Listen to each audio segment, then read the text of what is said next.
I'm here for you to ask you to support 3 initiatives as well.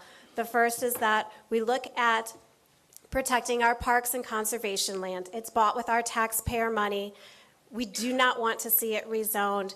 And so frequently, it's the people that lose 3 to 4. That's what happens to the people. If we can protect our taxpayer investment in those parks and recreation, it provides the green space to future generation. It also protects our investment that the people believed was being used for. Secondly is that financial analysis tool. I cannot imagine, my husband and I just built a treehouse for our son. And if the carpenter came to me and said, I'm going to add a 2nd floor to this, to take it up. And I just said, okay.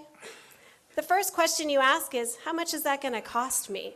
And I can't believe that we're doing comprehensive land use plan amendments without a financial analysis to determine what is the economic cost to the taxpayers.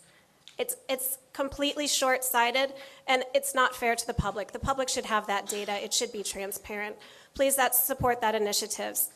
Finally, the rural boundary, why so many of us are here tonight. I'm going to talk to you from a personal perspective and then an economic perspective. First, personally, the people of East Orange County, they were promised that urban sprawl would not cross the Econ River in the 90s. Many of us purchased our homes in that area because of that promise.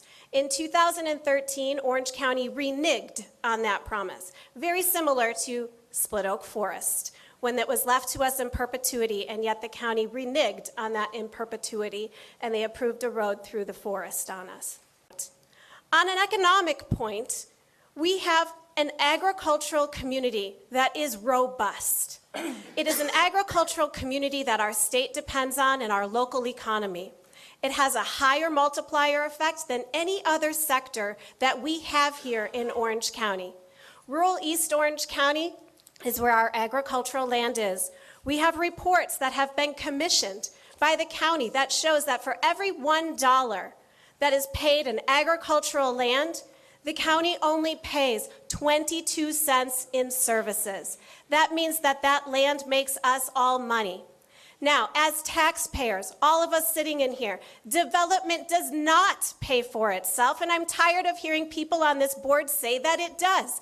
We would not have a $22 billion with a B dollar deficit in roadway infrastructure needs had development paid for itself.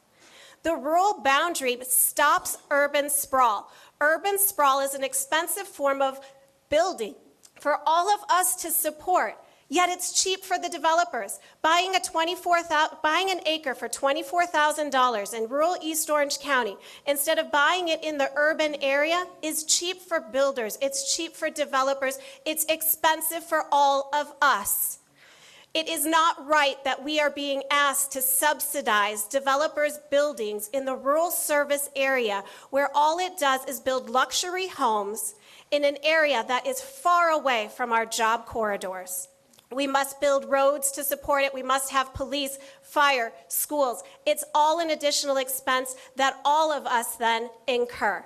In a time period where we see property insurance rates increasing at 30%, and we see our utility bills going up and the cost of living going up, and you have a mayor that says we can't afford to fix our roads, we need to raise your taxes.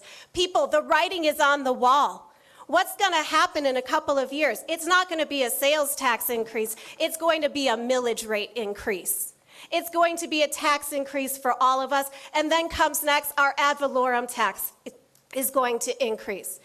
Draw the boundary, put it there. It's the vision of growth that's left in the people's hands, not in a developer's wishes to line his pockets.